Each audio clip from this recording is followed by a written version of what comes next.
Turíbio Vaz de Almeida. Dentre todos os botucatuenses da colônia negra, nunca houve ninguém que tivesse, ao longo da vida, reunido mais prestígio junto a toda a cidade, do que Turíbio Vaz de Almeida. Morador da rua General Teles, bem de frente ao fórum, podia, por longo tempo, ser visto, todas as tardes, sentado em um pequeno banco, do lado de fora do muro, ao lado do portão da calçada. Seus vizinhos, entre eles os da família Moscoliato, conviveram com Turíbio longo tempo, passado entre conversas de recordações ou sessões musicais, em tardes quentes de verão. Contava histórias incríveis, atraindo sempre, enquanto pôde atender, um séquito de jovens repórteres, interessados nelas. Quando foi organizada a União Cultural Negra de Botucatu, já na vacância deixada pela ausência da Sociedade Recreativa Luiz Gama, Turíbio foi escolhido como seu membro de honra e patrono perpétuo. Não fosse sua existência tão real, e poderíamos interpretá-lo como mito. O maior mito da colônia negra de Botucatu. Em Turíbio, no entanto, fundem-se o real e o imaginário. Se você chegou até aqui é que o assunto lhe interessa. Curta, compartilhe e ligue o sininho. É muito importante para que nosso trabalho seja reconhecido e divulgado para mais pessoas. Obrigado, o real do realizado por ele e por tantos outros. E o imaginário, do sonho possível. Turíbio Vaz de Almeida completou um século, em fevereiro de 1977, rodeado pelos botucatuenses. Recebeu de sua igreja, a Presbiteriana Independente, uma homenagem estampada no jornal, O Estandarte. Nela, se vê todo o carinho que a cidade, em particular, seus irmãos de fé lhe dedicavam. Filho de Joaquim Vaz de Almeida, nasceu em Botucatu no dia 7 de fevereiro de 1877. Homem do trabalho, conseguiu vencer em todos os empreendimentos.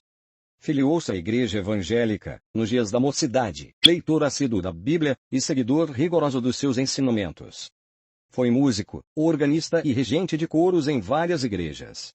Casou-se em primeiras núpcias com Marcolina de Paula Almeida. Em segundas núpcias consorciou-se com Esmeraldina Buarque de Almeida.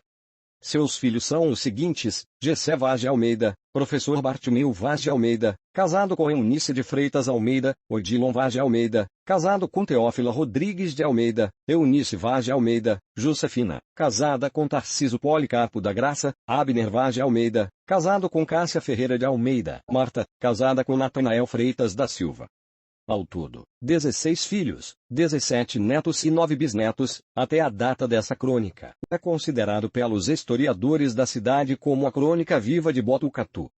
Foi muito entrevistado pelas rádios e pelos jornais de Botucatu, inclusive por canais de televisão de São Paulo. Foi amigo do Dr. Vital Brasil, a quem prestou serviços de celeiro, quando exercia essa profissão. Foi condecorado pela família Vital Brasil, com sua comenda, quando se comemorou, em Botucatu, o centenário do grande cientista, e também irmão em Cristo. Ainda em vida, Turíbio Vaz de Almeida foi homenageado pela União Cultural Negra de Botucatu. Turíbio foi levado para São Paulo, para junto de seus netos, bisnetos e familiares, onde faleceu. Crônica de Elda Moscoliato, Turíbio Vaz de Almeida.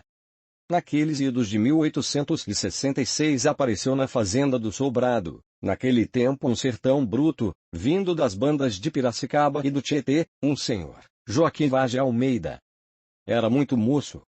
E vinha se esconder do voluntariado para a Guerra do Paraguai. Carapina dos Bons, foi contratado para construir senzalas, nas fazendas que estavam sendo abertas nesta zona do estado.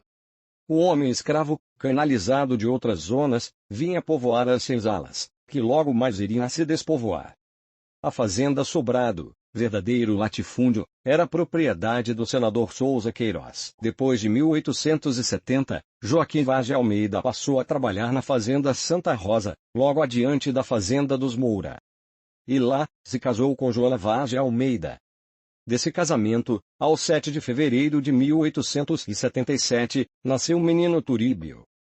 E depois a menina Leopoldina.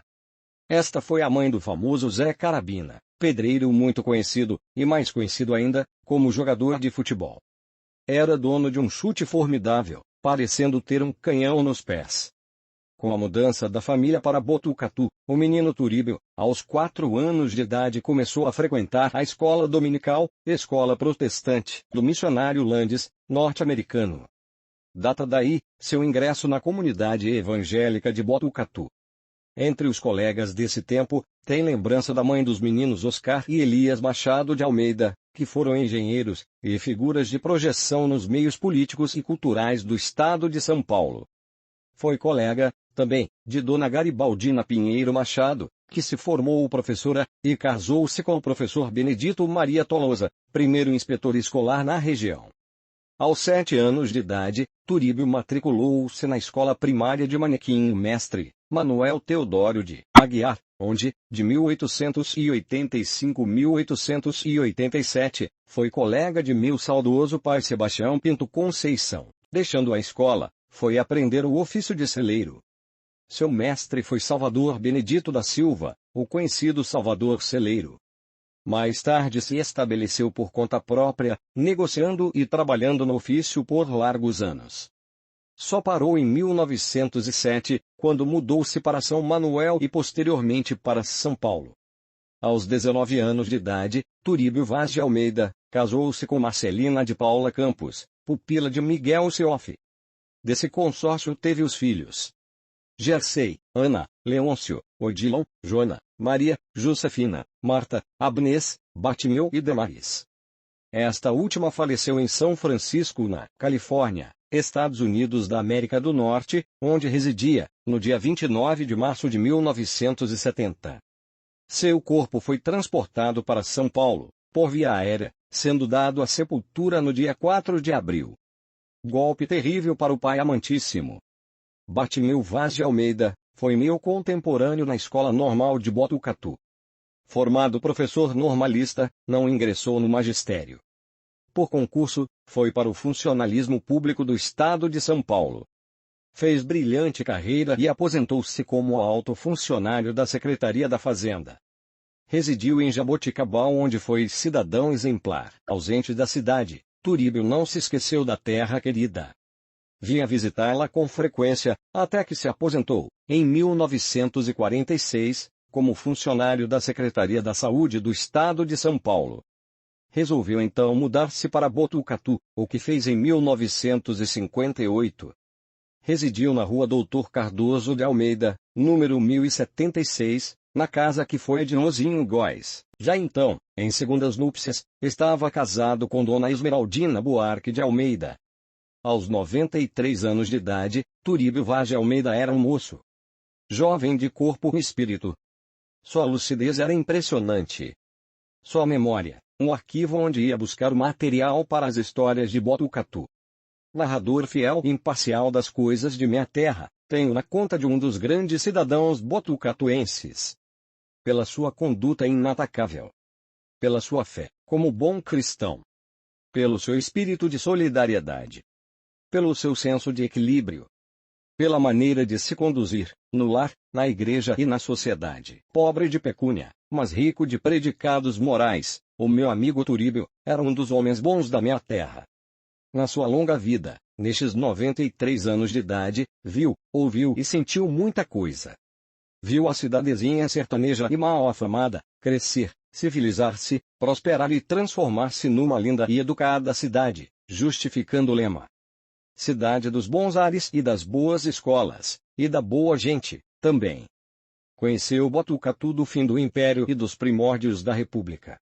Conheceu os homens bons que fizeram a grandeza da centenária Ibiticatu.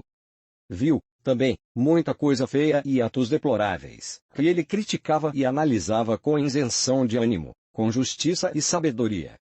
Correio de Botucatu, 21 de maio de 1970. Turíbio Vaz de Almeida e a Marcha do Tempo em 1970. Há dias, escrevendo sobre o senhor Turíbio Vaz de Almeida, hoje com 93 anos de idade, dissemos que ele conheceu o velho Botucatu, no fim do Império e nos primórdios da República. Turíbio tem lembrança do capitão Tito Correia de Melo, que era deputado à Assembleia Provincial de São Paulo, isto no fim do regime imperial. Em 15 de novembro de 1889, gritou vivas a República. Presenciou cenas interessantes, quando muito monarquista virou republicano, acuando o delegado de polícia, Pedro Egídio do Amaral, que se manteve fiel às suas convicções políticas e não virou casaca. Turíbio conta que na época trabalhava na Gazeta, jornal local que teve pouca duração. O nosso informante frisa, com humorismo, que não era jornalista, mas sim jornaleiro encarregado da limpeza das oficinas e entrega do furibundo hebdomadário, como se dizia então. Ele se lembra muito bem do professor Assurara, na tarde de 15 de novembro. O homem tinha ido à estação da Sorocabana, saber notícias dos fatos que ocorriam na capital federal. Soube da proclamação da República, que telegramas difundiam pelo Brasil afora. O professor Azurara, de pé, em cima de uma carroça, de chapéu na mão, apoplético, dava vivas à República. E o povo, nas ruas, correspondia entusiasticamente. E, imediatamente, todas as autoridades constituídas foram demitidas.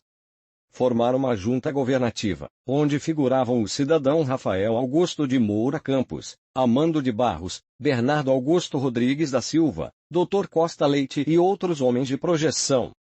Em 1901, dirigido pelo médico Dr. Miguel Zacharias de Alvarenga, surgiu o Correio de Botucatu, decano da imprensa botucatuense e da zona sorocabana.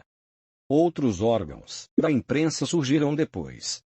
Entre eles, o Botucatuense, dirigido por Avelino Carneiro.